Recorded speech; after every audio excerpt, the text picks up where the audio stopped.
What if I told you there's a whole category of people who genuinely hate being around others?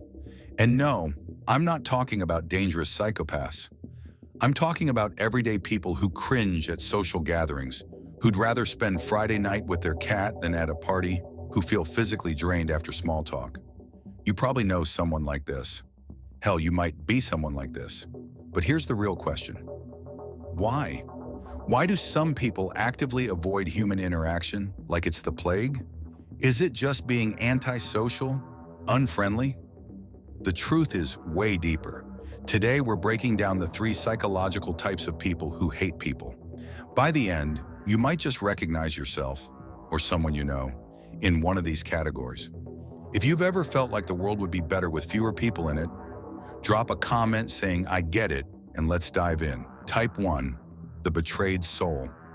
Let's start with the most heartbreaking type, the betrayed soul. These people didn't start out hating others. They were once open, trusting, maybe even optimistic. But then life happened. Someone they loved stabbed them in the back. A best friend turned betrayer. A partner cheated. A family member abandoned them when they needed support most. Here's what most don't understand. Betrayal doesn't just hurt in the moment. It rewires your brain. It creates a permanent scar that changes how you see everyone. Every betrayed soul carries this unhealed wound. And every time they think about opening up again, that wound tears back open. The pain floods back. Their mind whispers, "Remember what happened last time? Don't be stupid enough to trust again." Over time, their brain forms a survival pattern. People, pain. It's not conscious. It's a defense mechanism protecting them from soul-crushing hurt. The more betrayals they experience, whether major or minor, the stronger this pattern becomes. They see everyone through suspicion.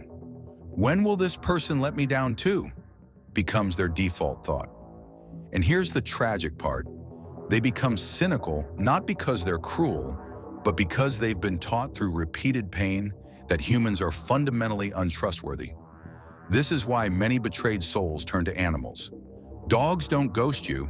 Cats don't spread rumors. Pets offer unconditional love without emotional landmines. It's safe, predictable, and for someone who's been burned repeatedly, safety becomes more valuable than connection. Type 2, the peace seeker. Now let's talk about a completely different breed, the peace seeker. These people don't hate humans because they've been hurt. They simply need solitude the way others need oxygen.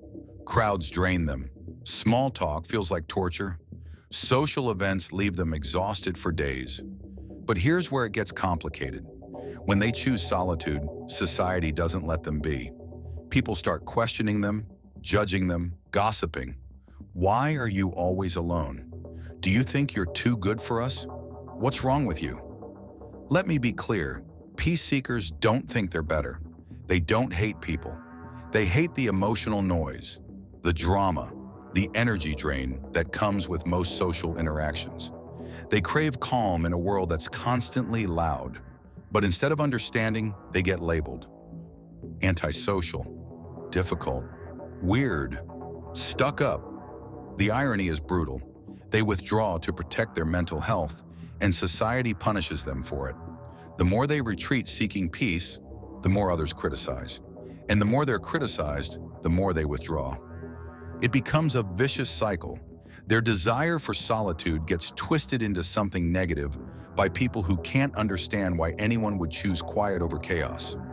Eventually, this constant tension creates real resentment, not because they genuinely hate people, but because people refuse to accept them as they are. They're forced to constantly defend their need for space.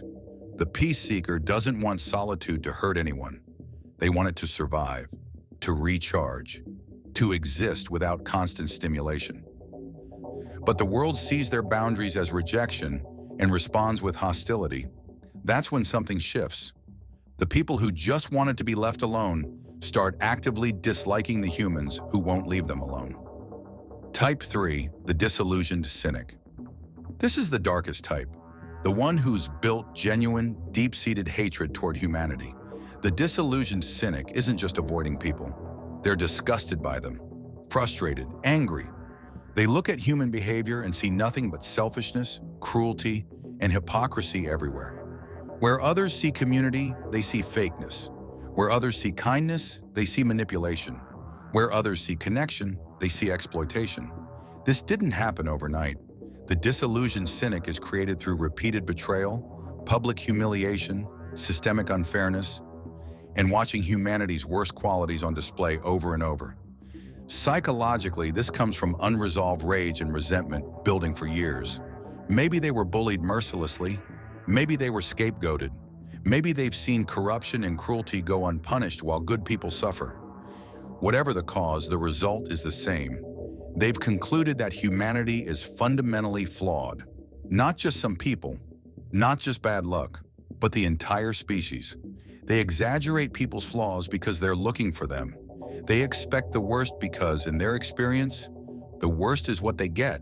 They actively avoid social bonds because every relationship is just another opportunity for disappointment. Unlike the betrayed soul who's afraid of pain, or the peace seeker who just wants quiet, the disillusioned cynic genuinely despises what they see in human behavior. They're not protecting themselves anymore. They're convinced their hatred is justified by reality itself. The reality check.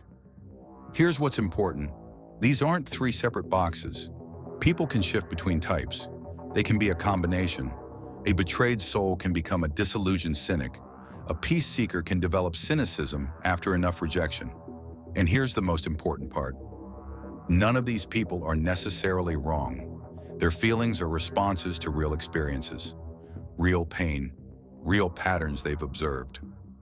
Maybe you recognized yourself in one of these types. Maybe you know someone who fits perfectly. The point isn't to judge, it's to understand. Because once you understand why someone hates people, you realize it's rarely about hate at all. It's about protection, it's about survival, it's about preserving whatever piece of peace they have left. Your turn. So which type resonates with you? Or maybe you have a completely different reason. Drop a comment and let's talk.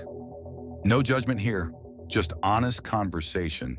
If this video made you see things differently, hit that subscribe button. We explore the psychology behind human behavior every day.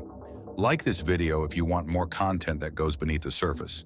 And if you want to connect with people who think like you, join our Discord community, links in the description. Remember, understanding is the first step to change, whether that means changing yourself or changing how you see others. See you in the next one.